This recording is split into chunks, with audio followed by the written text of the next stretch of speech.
అందరికీ నమస్కారం. ఎన్నికలు ముగిశాయి.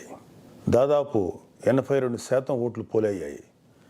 ఇది ప్రజాస్వామ్యంలో మంచి పరిణామం. కానీ ఇదే సమయంలో ప్రజలందరం చాలా అప్రమత్తంగా ఉండాలి.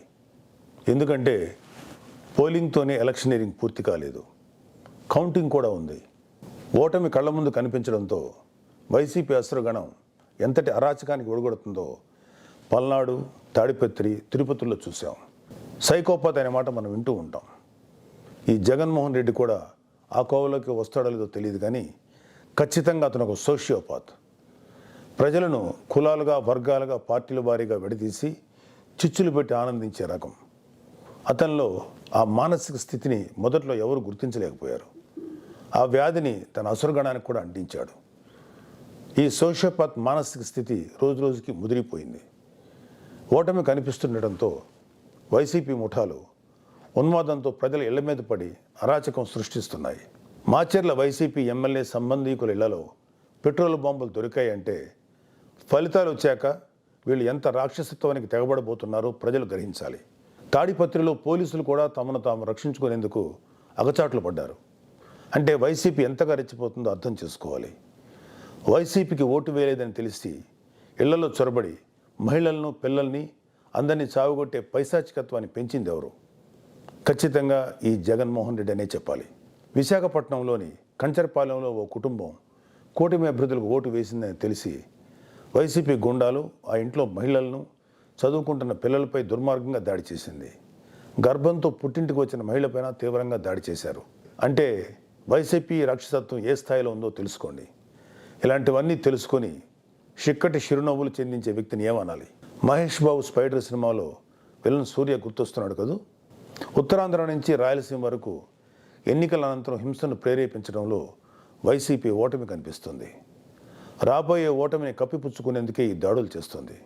ఈవీఎంలు భద్రపరిచిన స్ట్రాంగ్ రూమ్స్ దగ్గర కూడా భద్రత పటిష్టంగా ఉంచాలి. అక్కడ సెంట్రల్ గవర్నమెంట్ వారిది 3 అంచెల సెక్యూరిటీ ఉంది. అయినా కూడా అక్కడ మన కూటమి పార్టీల ప్రతినిధులు నిరంతరం పహరా ఉండాలి. ముఖ్యంగా మన జన సైనికులకి, వీర మహిళలకి నా అభ్యర్థన ఏంటంటే, ఎక్కడైతే జనసేన పోటీ చేసిన ప్రాంతాల్లోని ఈవీఎంస్ భద్రపరిచిన స్ట్రాంగ్ రూమ్స్ ఉన్నాయో అక్కడ మన జన సైనికులు వాలంటీరింగ్ చేసి కాపులాగా కూర్చోవాలి. ఈ అవకాశాన్ని ముఖ్యంగా మనం వదులుకోవద్దు, వాడుకుందాం. ఈ వైసీపీ దుర్మార్గులను ఏ దేశంలోనూ తేలిగ్గా తీసుకోవద్దు. వాళ్ళు ఏ అరాచకానికైనా, దౌర్జన్యానికైనా తెగబడతారు.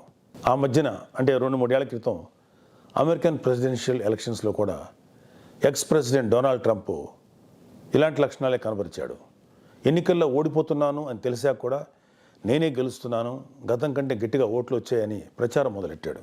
ఫలితాలు వచ్చాక కూడా నానా యాగి చేసి కుర్చీ వదలంటే వదలని అలాగే భీష్మించి కూర్చుంటే వైట్ హౌస్ నుంచి పంపేశారు. దాదాపు ఇలాంటి లక్షణాలే మన ఆపద్ధర్మ ముఖ్యమంత్రి జగన్మోహన్ రెడ్డి కూడా ప్రదర్శిస్తున్నాడు. అందుకే మొన్నటికి మొన్న ఐపాక్ మీటింగ్లో కూడా తన పార్టీ గెలుస్తుందని గొప్పలు చెప్పాడు.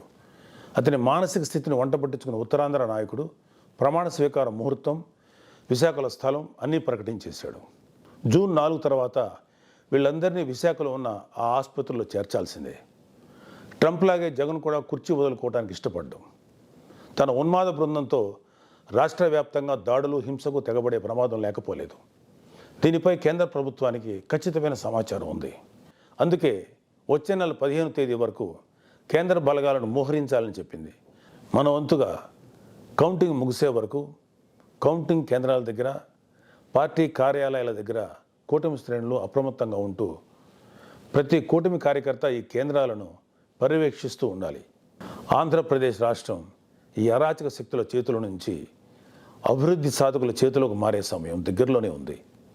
అందరం ఆ శుభగడి కోసం వేచి చూద్దాం.